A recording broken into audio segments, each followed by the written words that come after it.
Should you sell to a local investor or to an out-of-state investor? And how do you know the difference?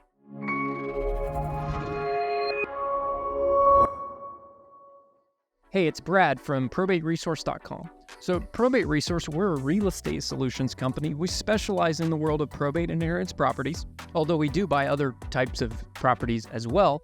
But I have specifically focused on probate inheritance for a number of years. And we're based out of Metro Atlanta, but we actually buy houses all over the place. And today I want to talk about selling to a local investor versus selling to an out-of-state investor.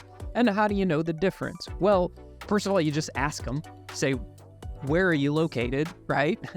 And if you are getting texts and phone calls, I would be willing to bet that that person is probably not local to you.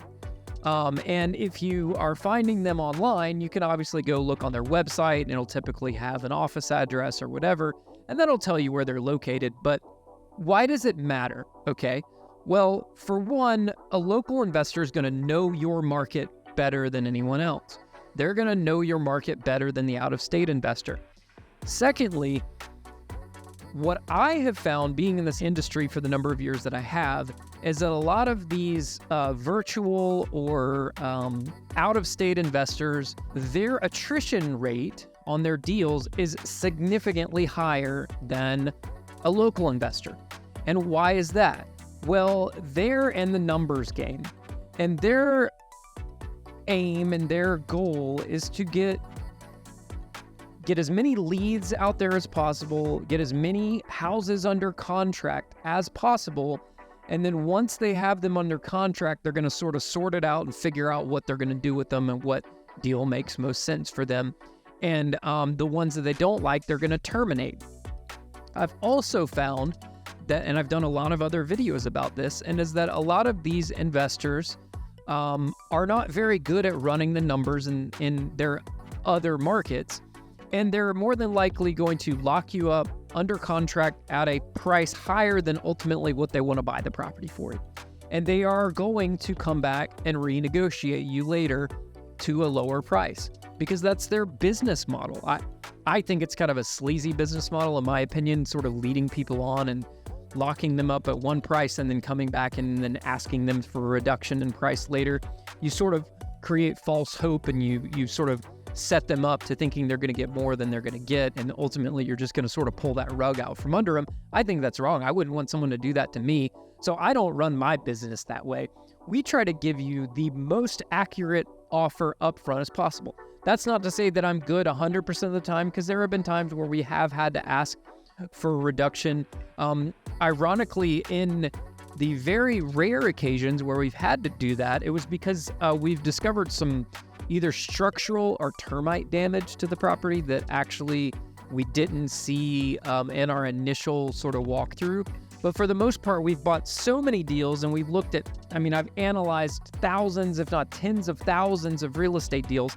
I've gotten pretty good at making very accurate offers when we are making an offer on a property. And I personally, and I tell my team this all the time, as I say, we are going to do what we say we're going to do. If we tell a seller we're going to buy their house for X price, we are buying their house for X price.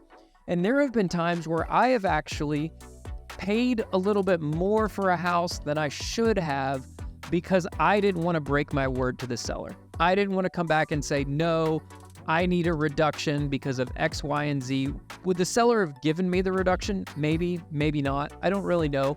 But I didn't really want to have that conversation because I had already told them I was going to buy the house for X price. I had led them on to believe that I was going to buy the house for X price. So at the end of the day, I need to follow through on my promise and do what I say I'm going to do. So that's how I like to do business.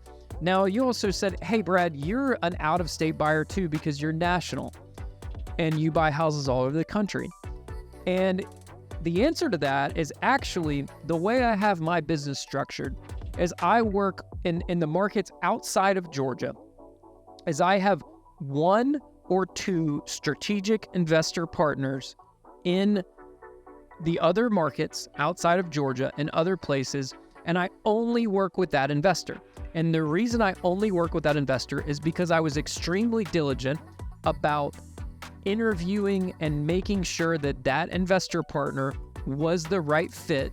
And then that investor partner holds the same values as I hold, so that when we get a lead to buy a house, an inherited or probate house, and you say, hey, Brad, I want to sell you my house. I say, great, where's the house located? And you say, I'm in, Columbia, South Carolina. I'm going to call my guy in Columbia, South Carolina, and I'm going to say, hey, man, I need you to go out to this house. I need you to meet with Susie, the seller. We're going to sit down, and then they're the expert in that market. They're going to sit down with Susie, the seller, and they're going to make the offer, and they're going to buy the house as they said they were going to do. And we don't play this game where we put houses under contract at one price, and if we decide we don't want it, we terminate the contract or we try to renegotiate the contract. That's not how I operate my business, and that's not how I want my investor partners, who are the face of probateresource.com in the other markets throughout the US. That's not how I want them doing business. I want them to do what they say they're going to do. I want them to hold the same values that I hold. So I am very, very selective about who I work with. And in the other markets throughout the country, I only pick one or maybe two partners. And the reason there might be two is you might have a large geographic market like Los Angeles, California, for example. Like, that's a pretty big, huge geographic area. Kind of like Atlanta is here, actually. Atlanta covers a pretty broad area here in Atlanta. So in some of the bigger markets, I might work with another, maybe two investors. But at the end of the day, if you tell me that you want me to buy your house, obviously I'm here in Georgia. I can't be at your house in Columbia, South Carolina, but I'm going to send my person that I work with on a regular basis. It's not just some random Joe. It's a person that I have selectively chosen to be my partner in that market, and they're going to be the ones that's going to come out to the house. They are local in Columbia, South Carolina. They know the market in Columbia, South Carolina. They know everything about that market. They're the market experts there, and that's why I work with them. Now, you're going to encounter some of these out-of-state investor companies who do everything virtually. And they'll say, yeah, we don't even come out to see a house unless we have a signed contract first. And I know a lot of guys who do business that way. I don't like to do business that way.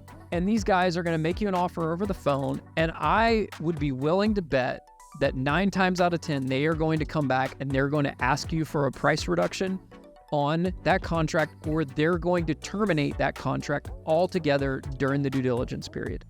And that sets false expectations with sellers, and I don't think it's right.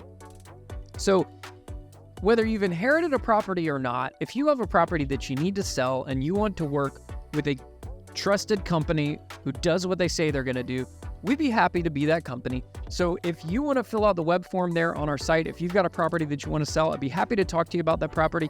We'll also be happy to quickly tell you if we think you might not be a good fit. We're not going to sort of lead you on and drag you along and waste your time, because we're wasting our time too. So thanks for checking out this video. Hope it helps you out. Again, I'm Brad with probateresource.com. Again, go to the website. You can either pick up the phone and call that number there on our website, or you can fill out the form on our website and a member of our team will be with you ASAP. So thanks again for checking out this video. Hope you have a great day. Bye-bye.